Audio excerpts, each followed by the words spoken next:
এরপরের প্রশ্ন হলো, হিন্দু লোকের সাথে ব্যবসা করা যাবে কিনা, হিন্দু লোকের কাছ থেকে সাহায্য নেওয়া যাবে কিনা? দুইটার উত্তর হলো হ্যাঁ বাচক। অর্থাৎ হিন্দু লোকের সাথে ব্যবসাও করা যাবে, তার থেকে সাহায্য নেওয়াও যাবে, তাকে সাহায্য করাও যাবে। আমরা অনেকে মনে করি যে এই জিনিসগুলো বোধহয় অনেক খারাপ জিনিস। না ভাই, যারা অন্যান্য ধর্মাবলম্বী তাদের সাথে আমাদের লেনদেন, কেনা বেচা, হাওলাত দেওয়া, হাওলাত নেওয়া, সদাচরণ করা এগুলো নিষিদ্ধ তো নয়। বরং আল্লাহ বলেছেন, লা ইয়ানহাকুমুল্লাহু আনিল্লাযীনা লাম ইউকাতিলুকুম ফিদ-দীন ওয়া লাম ইখরিজুকুম মিন দিয়ারিকুম আন তাবাররুহুম ওয়া তুকসিতু ইলাইহিম ইন্নাল্লাহা ইউহিব্বুল মুকসিতিন।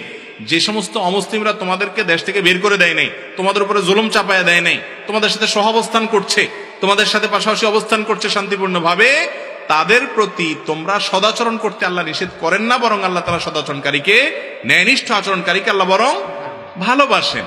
বিধায় আমাদের নবী করিম সাল্লাল্লাহু আলাইহি ওয়াসাল্লাম মুসলিমদের থেকে হাওলাত নিয়েছেন, সাহাবীরা তাদের সাথে লেনদেন করেছেন। বিধায় এগুলো কি না নাজায়েজ না।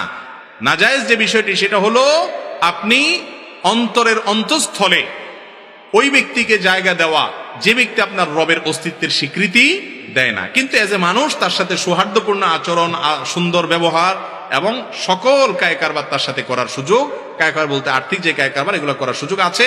প্রতিবেশী হিসেবে তার খোঁজ খবর নেবেন। নবী করিম সাল্লাল্লাহু আলাইহি ওয়াসাল্লামের একজন কাজের লোক ছিল, সম্ভবত ইহুদি।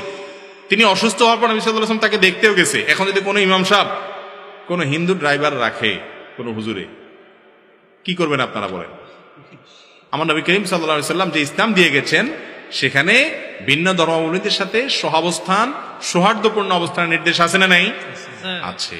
আমরা সেটাকে মনে করি অনেক খারাপ কাজ, আর তার চাইতে খারাপ কাজ যেটা জিগরি দুস বানায় থাকা, সেটা করে বসে থাকি আমরা। আল্লাহ আমাদের বোঝার তৌফিক দান করুন।